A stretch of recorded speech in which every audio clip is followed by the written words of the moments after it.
இன்றைக்கி நம்ம கூட இருந்து குட்டி பாப்பா இன்றைக்கி வந்து இல்லாமல் போச்சு. ஓடி ஆடி விளையாண்டுட்டு இருந்த ஒரு 10 வயசு குட்டி பாப்பா நம்மக்கிட்ட இல்லாமல் போச்சு. இதுக்கெல்லாம் என்ன காரணம் அப்படின்னா, ஒரு பாதுகாப்பற்ற தன்மை தான் அப்படின்னு சொல்கிறாங்க. பாதுகாப்பற்ற தன்மைனா எப்படி? ஒரு அக்கம் பக்கத்தில் விளையாடக்கூடாதா, செய்யக்கூடாதா? அக்கம் பக்கத்தில் இருக்கிறவங்களோட பழகக்கூடாதா? அப்படியா பாதுகாப்பற்ற சூழ்நிலை நம்ம தமிழ்நாட்டில் இருக்குது. அப்போ இந்த மாதிரி இருந்துச்சுன்னா ரொம்ப வெட்கப்பட வேண்டிய விஷயம்.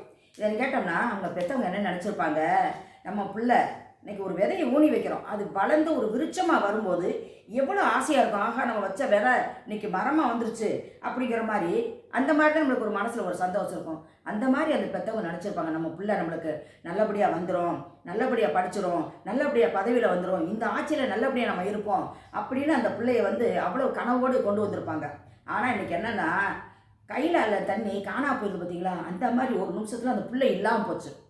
முதலமைச்சர் கருணையுள்ள முதலமைச்சருக்கு என்ன சொல்கிறேன்னு கேட்டோம்னா, நீங்கள் பதவிக்கு வரதுக்கு முன்னாடி 10-12 நாளைக்கு முன்னாடி 4 நாளுக்கு சரி, எலெக்ஷனுக்கும் கூட அவங்க அம்மா அப்பாட்ட அந்த பிள்ளை என்ன சொல்லியிருக்கோம், அம்மா அப்பா நீங்கள் எங்கள் சிஎம் மாமாவுக்கு தான் நீங்கள் போடணும், சிஎம் மாமான்னு என் வாயில் வந்துச்சு பாருங்க. அப்போவே நாங்கள் சிஎம்னே நினச்சிட்டோம். விஜய் எங்களுக்கு தான் போடணும், ஓட்டு போடணும். இந்த பாருங்க, அவர் துண்டத்துக்கு நான் கழுத்தில் போட்டுக்கிட்டேன் விசில் அடிக்க பாருங்க, நீங்கள் எதுக்கும் மாற்றி போடக்கூடாது, அந்த வீட்டில் அது வந்து சத்தம் கொடுத்துரும், குரல் கொடுத்துருக்கோம். அப்படி குரல் கொடுத்த உங்கள் ஆசை மருமக இன்னைக்கு இல்லை. பேசும்போதே அழுக வருதுப்பா. என்ன செய்யுதுன்னு தெரியல, நிப்பாட்ட முடியல என்னால். அப்படி ஒரு ஆசை மருமகள் இன்னைக்கு வந்து போயிடுச்சு, நம்மகிட்ட இல்லாமல் போயிடுச்சு. ஆனால் நீங்கள் என்ன பண்ணுறீங்க, உடனே கருணையின் அடிப்படையில் உங்கள் பெற்றவங்களுக்கு உடனே ஃபோன் பண்ணி பேசிட்டீங்க, ஆறுதல் வார்த்தை கொடுத்துருக்கீங்க. அதுதான் கருணை உள்ள கொண்ட முதலமைச்சரை நான் உங்களுக்கு சொல்கிறேன். எவனுமே இந்த மாதிரி பண்ணதில்லைப்பா, எந்த ஆட்சியிலையும் இந்த மாதிரிலாம் பண்ணது கிடையாது.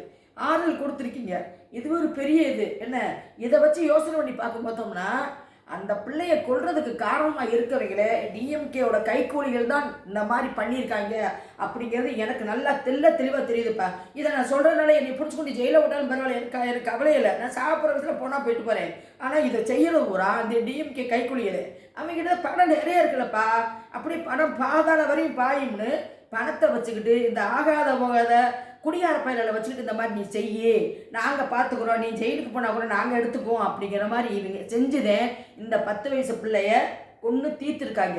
என்ன இதுக்கெல்லாம் ஒரு நல்ல விடிவுகாலம் வரணும்ப்பா.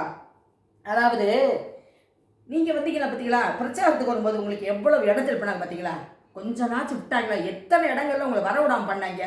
நீங்கள் அதுலேயும் இருந்து அங்கங்கே பார்த்து பேசி, ஆனால் அந்த ஒற்றை முகம், அந்த விஜய்ங்கிற ஒற்றை முகத்துக்காண்டி உங்களை பார்க்காத ஆளு கூட ஓட்டு போட்டு கொண்டாந்துட்டோம். ஏன்னு கேட்டோம்னா, நீங்கள் எங்களுக்கு வேணும் அப்படின்னு நாங்கள் கொண்டாந்துருக்கோம். இதெல்லாம் அவங்களுக்கு பார்த்தோம்னா அப்படியே அவங்க வயிறு எரியுதுப்பா, வயிறு எரியுது. அவங்கள என்ன செய்ய தெரியாமல் பச்சை பிள்ளையை அவங்க வந்து பலியிட எடுத்துட்டாங்க. இதை யோசனை பண்ணி பார்த்தோம்னா, ஒவ்வொரு இடத்துலையும் நடக்கக்கூடிய பிரச்சனைக்கெல்லாம் இந்த டிஎம்கே நாயகனை காரணமாக இருக்காங்க. இனிமே வரக்கூடிய எல்லாத்துக்கும் இவங்க தான் காரணம்.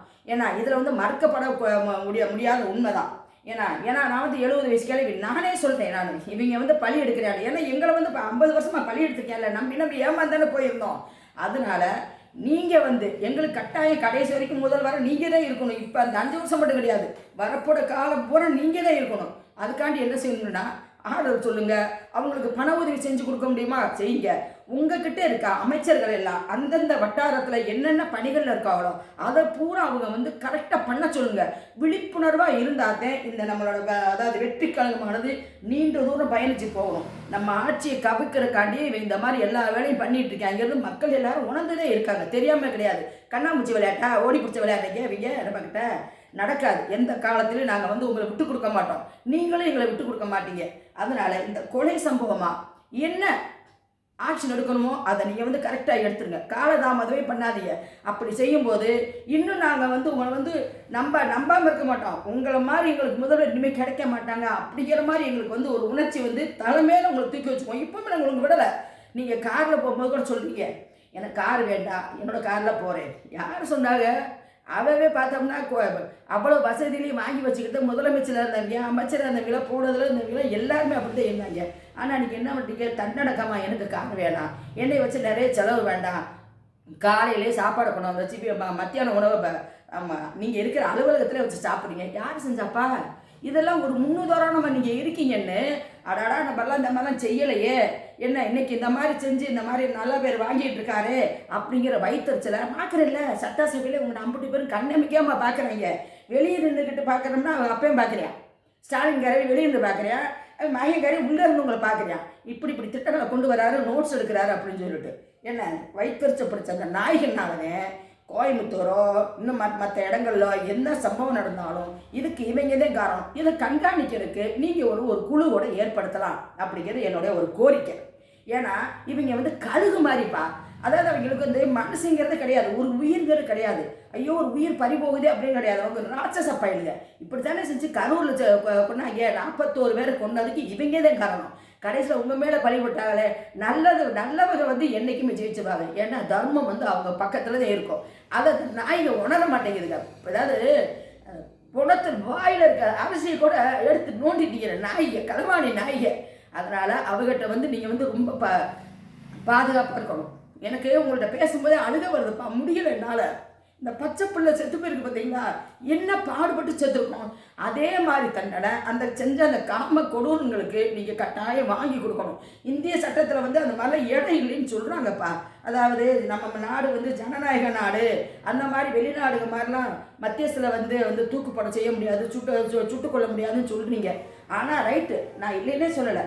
ஆனால் தண்டனைகள் காலங்காலம் அப்படி இழுத்துக்கிட்டே போகக்கூடாது. சவ்வு மாதிரி இழுத்துட்டு போகக்கூடாது. உடனே வெட்டொன்று துண்டு 2 அந்த மாதிரி நீங்கள் தண்டனை நீங்கள் வாங்கி கொடுப்பீங்கன்னு முதலமைச்சர் வேண்டி விரும்பி கேட்டுக்கிறேன்.